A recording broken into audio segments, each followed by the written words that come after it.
और अब बात करते हैं आतंकवाद के खिलाफ जारी जंग में आज की सबसे बड़ी खबर की। अमेरिका ने अल-कायदा के सरगना अयमन अल-जवाहिरी को मार गिराया ड्रोन हमले में। अमेरिका ने दावा किया है कि उसने अल-कायदा सरगना अयमन अल-जवाहिरी को अफगानिस्तान में ड्रोन से हमला कर मार गिराया। अमेरिकी खुफिया एजेंसी CIA ने ड्रोन से हमला कर जवाहिरी को मार डाला। यह हमला अफगानिस्तान में काउंटर टेररिज्म ऑपरेशन के तहत किया गया। अमेरिकी खुफिया एजेंसी CIA को अल-कायदा सरगना अयमन अल-जवाहिरी के काबुल में छिपे होने की खबर मिली थी, जिसके बाद एजेंसी ने लोकेशन को पूरी तरह से पुख्ता करने के बाद 31 जुलाई को काबुल के शेरपुर इलाके में एक रिहायशी मकान पर ड्रोन से स्ट्राइक किया और इस हमले में जवाहिरी मारा गया। इसके लिए खास तौर पर precision guided missile Hellfire missile का इस्तेमाल हुआ था। अमेरिका का दावा है कि उसने रविवार को देर शाम काबुल पर हमला किया था। यह हमला अमेरिकी खुफिया एजेंसी CIA ने एक ड्रोन के जरिए किया, जिसकी चपेट में आकर अल-कायदा सरगना अल-जवाहिरी मारा गया। लादेन के मारे जाने के बाद अल-कायदा की अगुवाई उसका चीफ अल-जवाहिरी ही था। साल 2011 में ओसामा बिन लादेन के मारे जाने के बाद अल-कायदा को यह अब तक का सबसे बड़ा झटका लगा है। अमेरिका अधिकारियों के मुताबिक जवाहिरी के अफगानिस्तान में CIA के ड्रोन से मारा गया है। अमेरिका ने अल-जवाहिरी पर $25 मिलियन का इनाम घोषित कर रखा था। 2001 में 9/11 का जो हमला हुआ था और वहां पर ट्विन टावर्स के साथ साथ पेंटागन या फिर पेंसिल्वेनिया में जो विमान गिराए गए थे हाईजैक करने के बाद, और इसमें 3000 के करीब लोगों की जो जान गई थी, उसका बदला लिया गया है।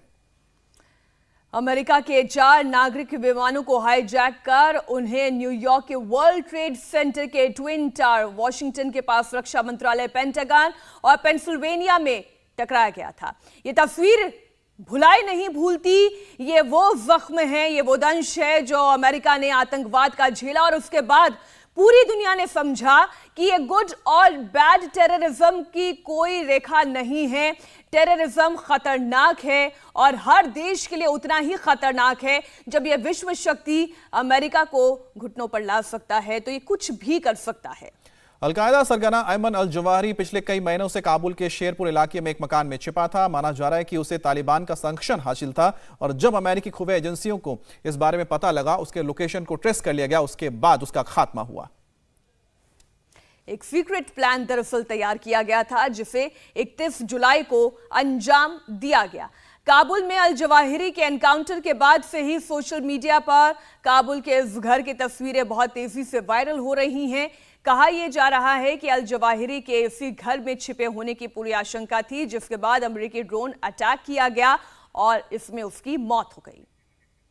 और आप ये देख सकते हैं कि काबुल का शेरपुर इलाका है जहां पर उस मकान में ठहरा था, छुप कर बैठा था। अब देखिए उस गली की तस्वीर है जहां पर वो मकान है जहां पर बताया जा रहा है कि अल-जवाहिरी छिपा हुआ था। ये शेरपुर इलाका है और यहीं पर ही ड्रोन स्ट्राइक करके अल-जवाहिरी को मार गिराया गया। अल-कायदा का सरगना अयमन अल-जवाहिरी कितना खूंखार आतंकी था, इसका अंदाजा आप इस बात से लगा सकते हैं कि अमेरिका ने उसके सिर पर $2.5 करोड़ का इनाम रखा था। अगर भारतीय रुपए में आप इसे इवैल्यूएट करेंगे तो ये इनाम की रकम करीब 200 करोड़ की होती है।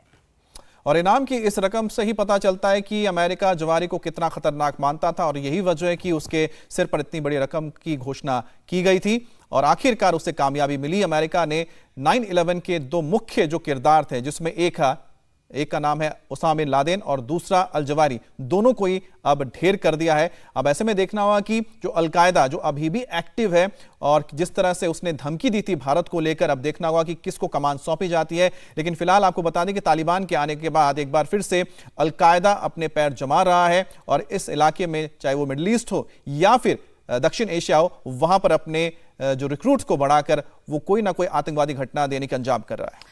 और दिलचस्प बात यह है कि रविवार को जब ये स्ट्राइक की गई, उस वक्त भारत को भी इस बारे में जानकारी दी गई थी। अल-जवाहिरी के मारे जाने के बाद अमेरिकी राष्ट्रपति जो बाइडेन ने राष्ट्र को संबोधित किया और कहा कि अमेरिका ने जवाहिरी को ढूंढकर मार दिया है। बाइडेन ने कहा कि अमेरिका और यहां के लोगों के लिए जो भी खतरा बनेगा वो उसे छोड़ेंगे नहीं। बाइडेन ने कहा कि आतंक के खिलाफ अफगानिस्तान में अमेरिका का अटैक जारी रहेगा, लेकिन तालिबान को काबुल में ड्रोन स्ट्राइक से मिर्ची लग गई है।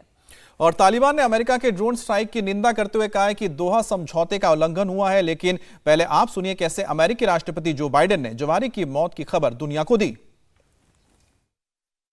Fellow Americans, on Saturday, at my direction, the United States successfully concluded an airstrike in Kabul, Afghanistan, that killed the emir of Al-Qaeda, Ayman al-Zawahiri.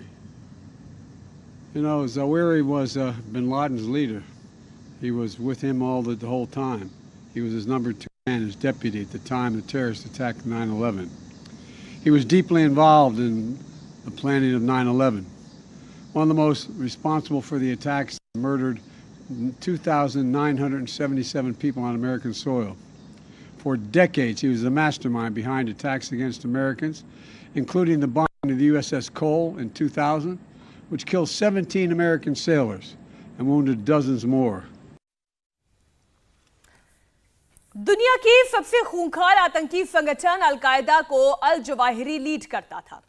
2011 में उसामा बिन लादेन के मरने के बाद अल-कायदा की कमान अल-जवाहिरी के हाथों में आ गई थी। तब से लेकर अब तक वो अल-कायदा की पूरी दुनिया में इसे फैलाने की तैयारी में जुटा हुआ था। और अमेरिका में 11 सितंबर 2001 को हुए हमले में जवाहिरी ही मुख्य साजिश करता था। पूरी साजिश उसके ही दिमाग की उपज थी। जवाहिरी लादेन का बेहद खास था। 2001 के बाद जब लादेन अफगानिस्तान से भागा तब वो अलकायदा कमांडर्स और लादेन की बीच की कड़ी बना और अल जवाहिरी इराक और पाकिस्तान में अलकायदा की लीडरशिप को लगातार सपोर्ट करता रहा।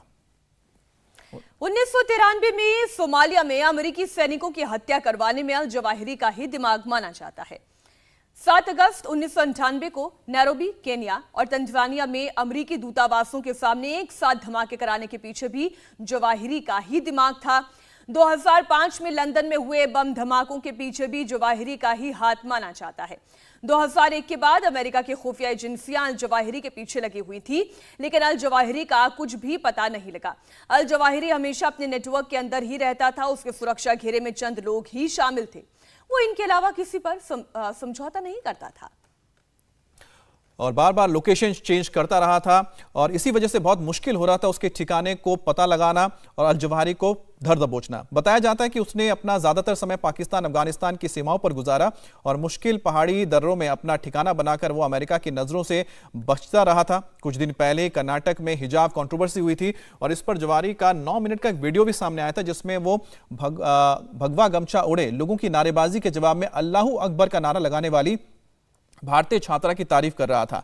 उसने हिंदुस्तानी मुसलमानों को भड़काने की भी कोशिश की थी और आपको बता दें कि अल जवाहिरी अब से नहीं बल्कि 80 के दशक से ही लगातार पाकिस्तान और अफगानिस्तान में रहा है और इसी दौरान यहां पर इसकी उसामा बिन लादेन से मुलाकात भी हुई थी।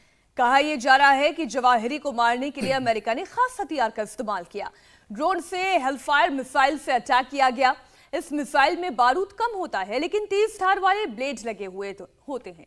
इस मिसाइल में निंजा बम लगा हुआ होता है। जवाहिरी की मौत ये हेलफायर ही बनी या फिर आप यूं दूसरी भाषा में कहे निंजा बम ही बना। और निंजा बम क्या है ये भी आपको बताते हैं तो आप समझ पाएंगे कि आखिर किस तरह से निंजा बम से इसे ढेर किया गया।